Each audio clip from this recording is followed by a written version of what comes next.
Being poor is challenging. It's not just the lack of money. Often, those facing poverty struggle with minimizing unnecessary expenses, which perpetuates their financial struggles. In today's video, you'll discover subtle reasons why it's expensive to be poor. Don't forget to subscribe, and let's dive in. Number 1, unexpected expenses. Imagine your car breaks down. You can't commute to work anymore.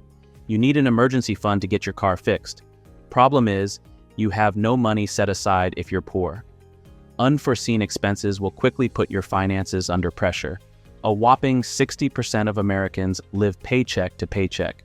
This is not to say they're all poor. This is an incentive to consider how to handle your next emergency. Murphy's Law says, anything that can go wrong will go wrong, and at the worst possible time. You risk losing your job and a bunch of other unintended consequences if you don't show up. A quick fix is to take a short-term loan to pay for the repairs, but you'll end up paying high interest on it. This will take you further away from wealth. The solution is obvious. Build an emergency fund. Number 2, healthcare. Lack of money affects the most valuable human resource, health. Research shows that the poor are more prone to getting sick. You can't afford to pay for specialized healthcare services. The poor simply don't go to the doctor when they're sick. You live in hazardous environments with limited opportunities for a healthy lifestyle. You experience negative psychological effects such as stress and depression. This leads to poorer motivation and reduced productivity.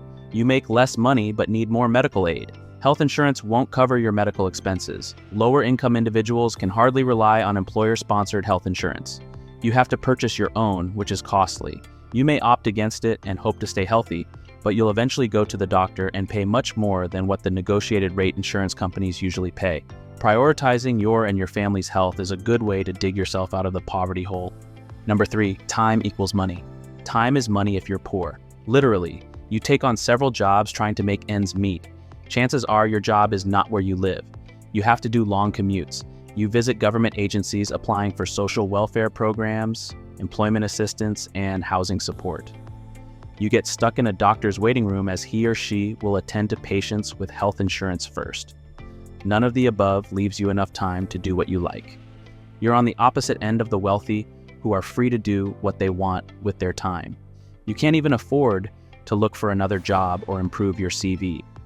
When money consumes your thoughts, you can't see new opportunities to generate income. Robert Kiyosaki explains in his book, Rich Dad, Poor Dad, that being rich is a mindset. It allows you to see opportunities others miss. You should find a way to make a bit more money.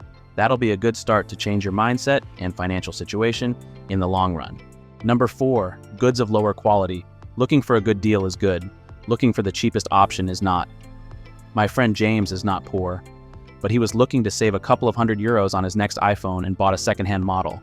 It bent in his pocket when he sat down. The phone was out of warranty. A replacement was not an option. Axel had to buy a second device soon after. Buy cheap, pay twice. Low-quality stuff wastes your money and time. It performs poorly or breaks down before you know it. Repairs or replacements erode your already tight budget. The low quality translates into harmful ingredients that may affect your health. Not all cheap stuff is bad. Research before you make a choice. You can still strike a balance between quality and affordability, even if the highest quality is out of your reach. Number 5, childcare options. Lack of money limits your childcare options. You risk losing your job if you don't show up, or you risk getting your kids injured and underfed if you leave them with someone else. Not good either way. Kids absorb their environment like a sponge. Research says that children born into poor families are more likely to be poor adults. Exceptions occur. Mike Tyson came from a poor background and became great, but this is what it is, an exception. Kids tend to repeat their parents' financial struggles, which Mike did. If you have little money before you have kids, you'll have even less when they're born. You don't want to perpetuate your financial struggles to the next generation. Set your finances in order before you continue your family. Number 6, transportation burdens. When people don't have much money, affording a good car can be tough. This means they might have to use buses or trains instead, which can take a lot longer to get places and aren't always reliable. Because of this, it's harder for them to take jobs that pay better but are farther away. If they do have a car, it might not be very reliable and could need repairs a lot, which costs money. Plus, an older car usually uses more gas, adding up to more expenses over time. This makes it difficult for people with less money to get ahead because they're always dealing with transportation issues that keep them from reaching better opportunities. Number 7, banking penalties. People with lower incomes often face extra costs when using banks, making it harder to manage money effectively. Many banks charge a fee if your account balance drops below a certain minimum. This can be challenging for those who don't always have much money, leading to frequent charges. Accessing money can also be costly. If you can't find an ATM from your own bank, you might have to use another bank's ATM, which often charges higher fees for withdrawals. These costs add up, making it expensive just to access your own money.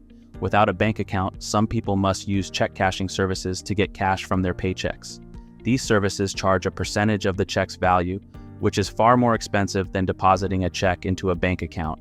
Furthermore, banks aren't always readily available, especially in poorer areas that might lack bank branches. This lack of access forces people to rely on less favorable financial services like payday loans.